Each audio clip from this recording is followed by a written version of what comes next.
Meet Jeddah. আমাদের থেকে 6 বছরের বড় হলেও আমাদের সাথে একদম বন্ধুর মতো মেশে। জিদ্দা ব্যাঙ্গালোরে চাকরি করে, তবে কলকাতা আসলেই আমরা ঘুরতে যাই। সেদিনকেও সেরকম বেরিয়েছিলাম আমরা।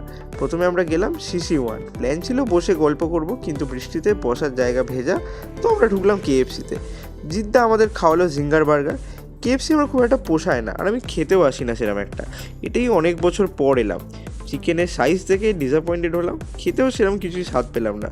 এরপর CC1 এই ফুড বে থেকে আমরা খেলাম অক্টোপাস আর বেকড ফিশ। এখানকার বেকড ফিশ তো খুবই ফেমাস, খেতে অ্যাকচুয়ালি ভালো, তবে টেস্টটা একটু মিষ্টির দিকে। অন্যদিকে অক্টোপাসটা ছিল স্পাইসি, আর আমার স্পাইসি বেশি ভালো লাগে দেন মিষ্টি, তো অক্টোপাসটাই আমার বেশি ভালো লেগেছিলো। এরপর রিক্সা করে আমরা গেলাম GD ব্লকের তারাং রেস্টুরেন্টে। নন এসি রেস্টুরেন্ট, দেখে অনেকে জাজও করতে পারেন, কিন্তু ট্রাস্ট মি, খুব ভালো খাবার এখানকার। আমরা জিদ্দার সাজেশনে নিলাম ক্যাপোটি কাপি পাস্তা, হোয়াইট সস দিয়ে বানানো, যথেষ্ট কোয়ান্টিটি, চিজি, আর দেওয়া ছিল বেকন আর হ্যাম। খেতে বেশ ভালো।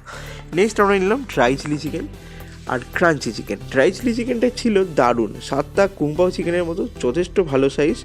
সাথে ক্রাঞ্চি চিকেনটা নিয়ে এটাই বলবো যে ফার বেটার দ্যান KFC। আর চিকেনগুলোও ফ্রেশ। এগুলোর সাথে গলা ভেজানোর জন্য নিয়েছিলাম আমরা গলি সোডা। তবে খাওয়া দাওয়া এখানেই শেষ না, এখান থেকে আমরা চলে গেলাম উল্টোডাঙ্গা স্টেশনের কাছে সৌরভসে। মেনলি সাউথ ইন্ডিয়ান খাবারের দোকান, তবে এই দোকানেরই ফার্স্ট ফ্লোরে রয়েছে চাইনিজ সেকশন। নেওয়া হলে 1 প্লেট এগ চিকেন চাউমিন, বেশ ভালো কোয়ান্টিটি, খেতেও বেশ ভালো।